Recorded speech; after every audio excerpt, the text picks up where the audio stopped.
Part 1. You are going to hear a conversation among Dr. Archer, Larry, and Judy, talking about the new term. First, you have some time to look at questions 1 to 6.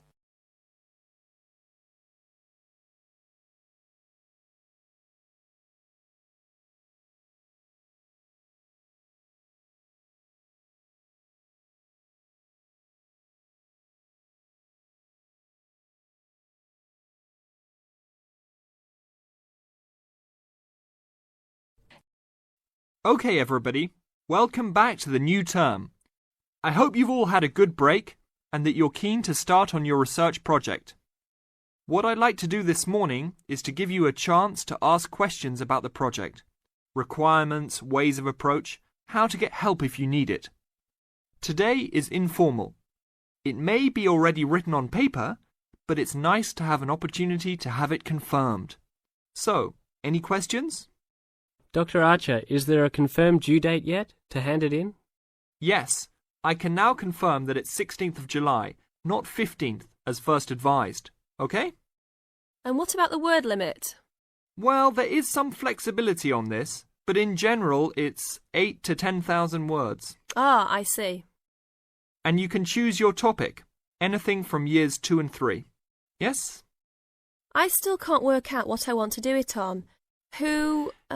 In that case, you should see your course tutor to agree on your final topic, and you should also be aware that there is special assistance available at the library on library resources if you need help on that. Can I just check on the deadlines for everything? Certainly. Look, let me write it on the board when each stage should be completed.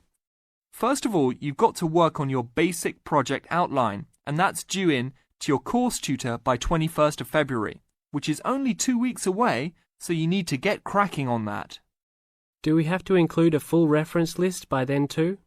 No, your reference list is due on 6th of April, which is 1 week later, so you have time to discuss this with your tutor. And when should we be doing the research? Well, that's over a 1-month period, essentially April to May. And the write-up? Well, you need to do quite a bit of research before you get going on your writing, so that's really May to July, with a due date for handing in on the 16th. Any more questions? Before you hear the rest of the conversation, you have some time to look at questions 7 to 10.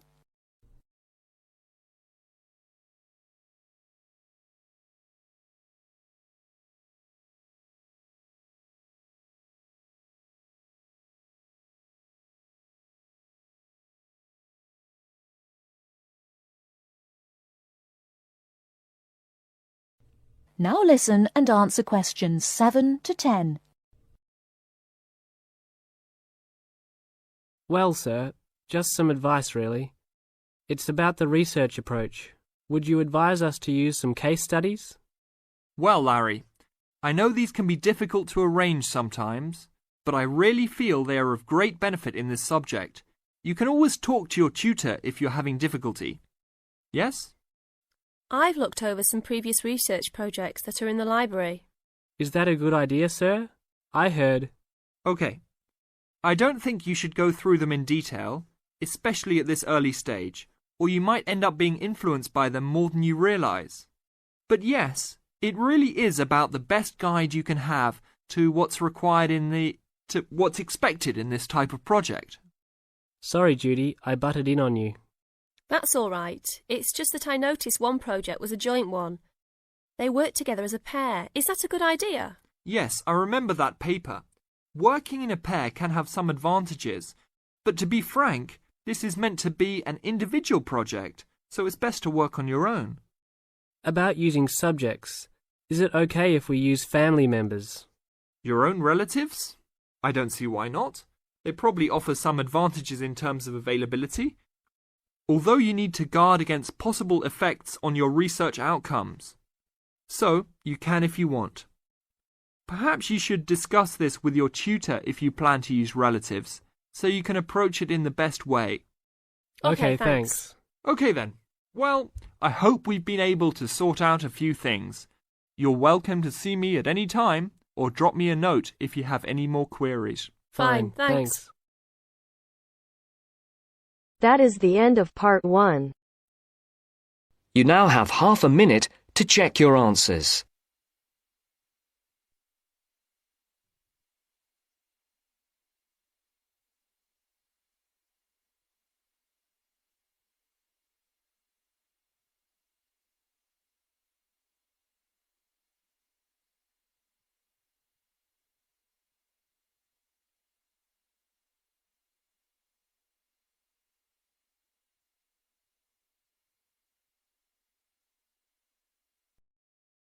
Now turns to part 2.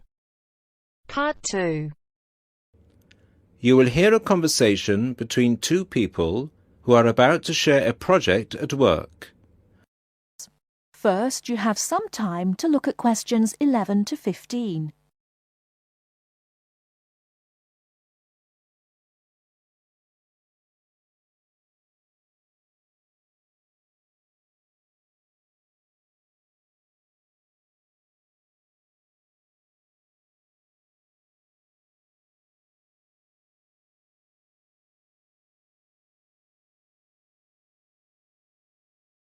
Now, listen carefully and answer questions 11 to 15. Hi, Bill. How are you? I'm okay now, Sarah. But I was so ill last week. Oh, dear. What was the problem? Did you eat that dodgy fish in the canteen? No. At first, I thought it was a cold, but then my head started hurting and my eyes started to go blurry. Oh, I'm so sorry. That sounds serious. Yeah, it's okay, actually. I went to the doctor and he diagnosed me with a migraine. He gave me some medicine and I'm starting to feel much better. Oh, I'm glad to hear that. Well, I'm also glad you're in today, because we have to work on a new project together. Oh, are we in the same section? No, it's just us. No one else. Mr. Donaldson put us down as B team because we live near each other. That could be fun. What do we have to do? Well, the project is partly internet research, then checking reference books for information to prepare a survey, which we have to use with people we know. Great! What's the topic? It's to do with shopping over the last 10 years. We have to find out how customers have changed their behaviour. OK, so what's the first step? I think the first thing to do is to check the list of references he gave me. But my computer is in for repair, so if I check in the reference library, would you be willing to look up some references online? Once we're done with the reference checks, we can write the questions together. That's fine. I'll do the internet research. So, what sort of shopping are we looking at? Only food or goods or clothes shopping? We have to find people who are willing to tell us about personal things, like deodorants, cosmetics, soap or vitamin creams. The other groups are doing food, electrical goods and clothes. That won't be so easy, Sarah. Before you hear the rest of the talk, you have some time to look at questions 16 to 20.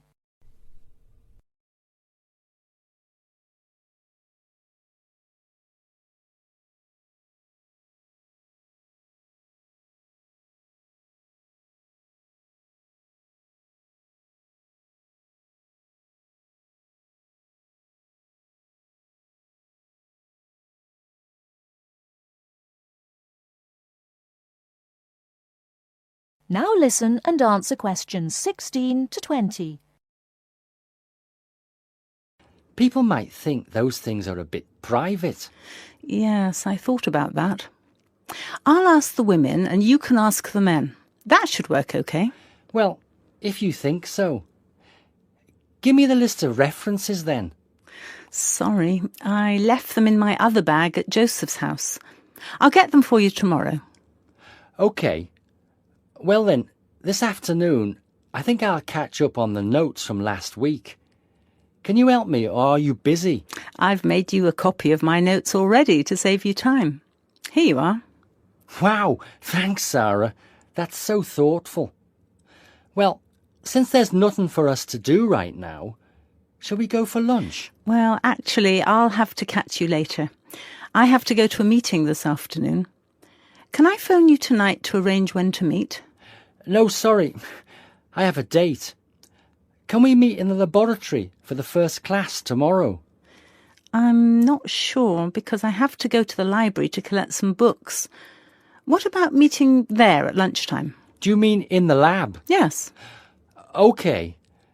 See you in the laboratory tomorrow at noon then. Sounds like we have a lot of work to do.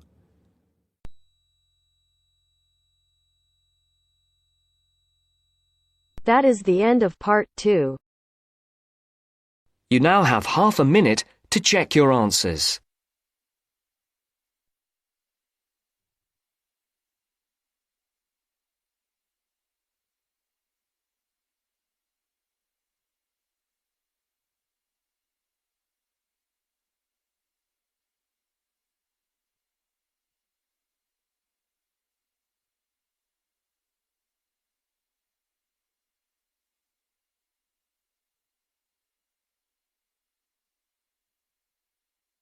Now turns to part 3.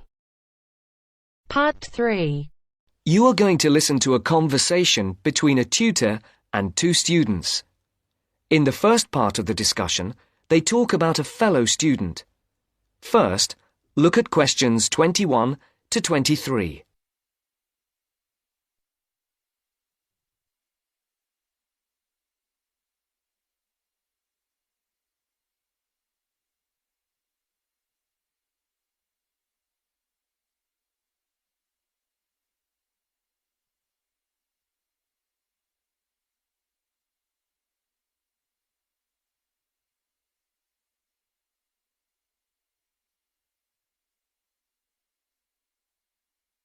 As you listen, answer the questions. Write no more than 2 words for each answer. Francis and Steve, hi. Now, before we start the tutorial, am I right in thinking that you haven't heard about Lorraine? No. What about her? She's already left. What? Well, she hasn't told anyone. You sound surprised. Weren't you half expecting it? Yes, but she could at least have told us, though. We've been on the course together for the past 3 years, and it would have been nice to know. She always was the sort to keep herself to herself. Yes, I know what you mean. Did she give any reason? Well, she got that job. What? Yes, and she's been given permission to leave, as there's only a week to go before the end of the course. But she'll be back for the exam week. Oh well, we'll just have to catch her on the mobile after the class. She's gone back to Wales first. Oh dear. We'll get hold of her on the mobile. She did say that it might not be possible to contact her for a couple of weeks. Oh, OK. If that is what she wants. Before the conversation continues, look at questions 24 to 30.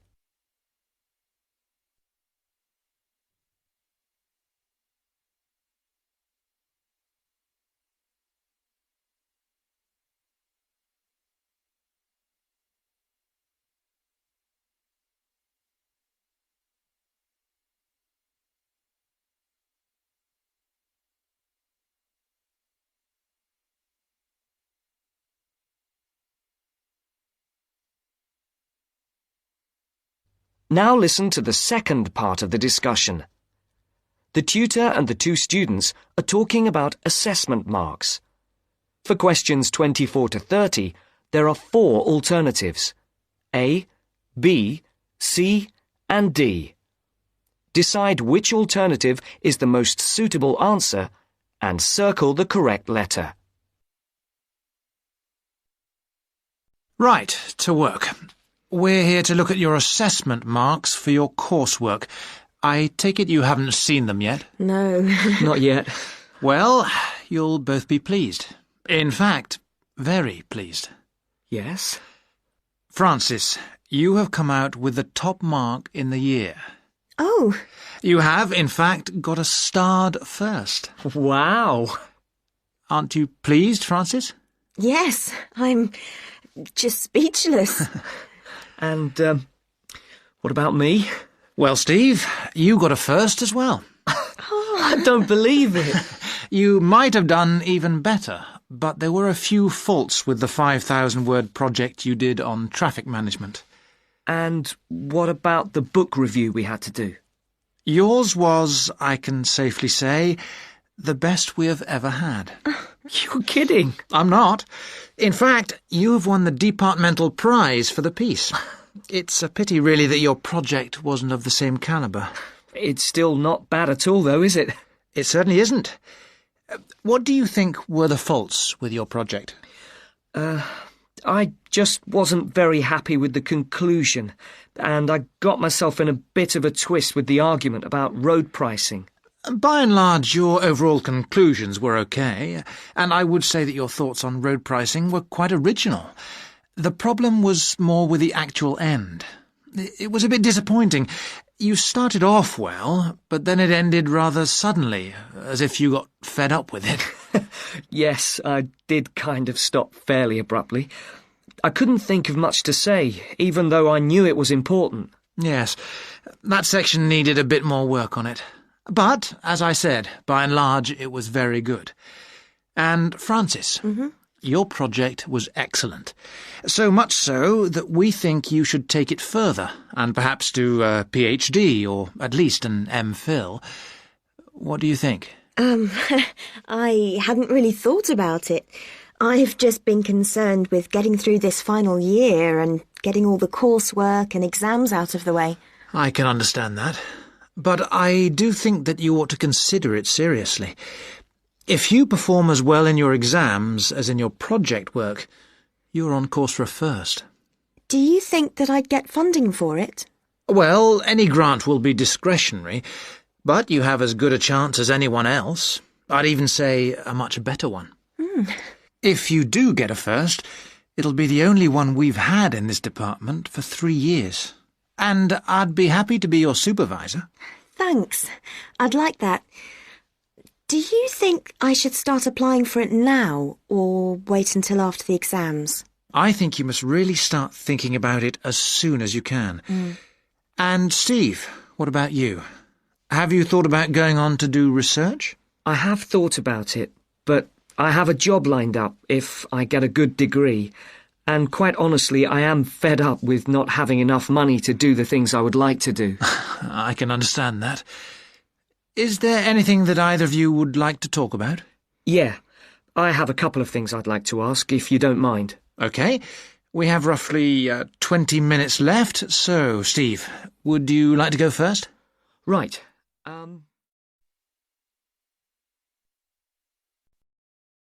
That is the end of part 3.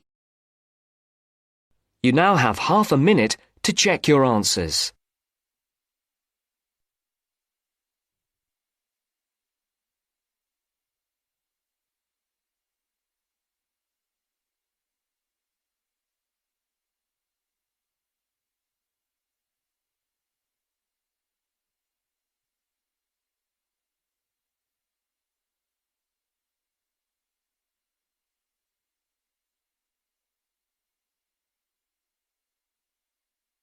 Now turns to part 4. Part 4. In this section, you are going to hear a lecture.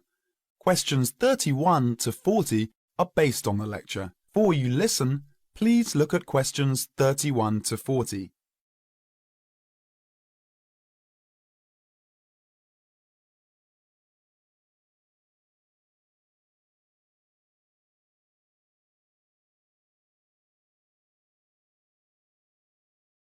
Now listen to the lecture and answer questions 31 to 40. Urban and community forestry can make great differences in our lives. Each one of us can make a personal contribution. As we develop and apply technologies for a better way of life, oftentimes side effects adversely affect our natural environment. For example, in our urban areas, summer temperatures and noise levels are higher than in surrounding countryside. Air pollution problems are more concentrated, and the landscape is significantly altered, reducing personal health benefits available to us by reducing access to wooded areas and green open spaces. Trees help solve these problems. Now, 75% of us live in cities and towns, and we can act individually to improve our natural environment through planting and care of trees on our own streets, and by supporting community-wide forestry programs. Through technology, we are learning more about trees and how they benefit mankind, and how we can do a better job of planting and caring for these trees that make up our urban forests. Trees are major capital assets in Australia's cities and towns, just as streets, sidewalks, sewers, public buildings and recreational facilities are part of a community's infrastructure. So are publicly owned trees. Trees, and collectively the urban forest, are important assets that require care and maintenance, the same as other public property. Trees are on the job 24 hours every day, working for all of us to improve our environment and quality of life. Without trees, the city is a sterile landscape of concrete, brick, steel and asphalt. Picture your town without trees. Would it be a place where you would like to live? Trees make communities livable for people. Trees add beauty and create an environment beneficial to our mental health. Trees impact deeply on our mood and emotion, providing psychological benefits which are impossible to measure. A healthy forest growing in places where people live and work is an essential element of the health of the people themselves. A well-managed urban forest contributes to a sense of community pride and ownership. Trees and other plants make their own food from carbon dioxide in the atmosphere, water, sunlight, and a small amount of soil elements. In the process, they release oxygen for us to breathe. Trees remove gaseous pollutants by absorbing them through the pores in their leaf surface. Particulates are trapped and filtered by leaves, stems, and twigs, and washed to the ground by rainfall. Air pollutants injure trees by damaging their foliage and impairing the process of photosynthesis. They also weaken trees, making them more susceptible to other health problems, such as insects and diseases. The loss of trees in our urban areas not only intensifies the urban heat island effect from loss of shade and evaporation, but we also lose a principal absorber of carbon dioxide and trapper of other air pollutants as well.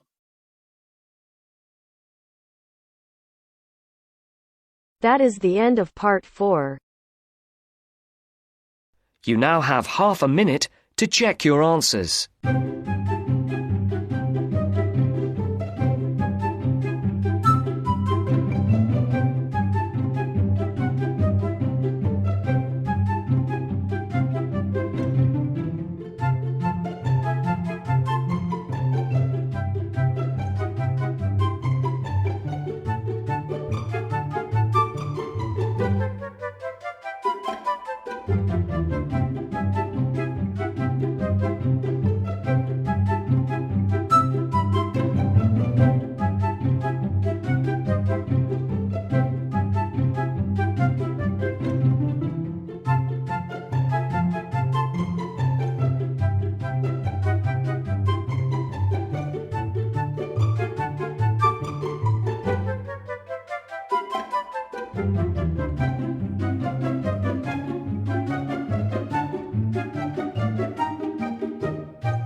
Hi, this is IELTS Bob.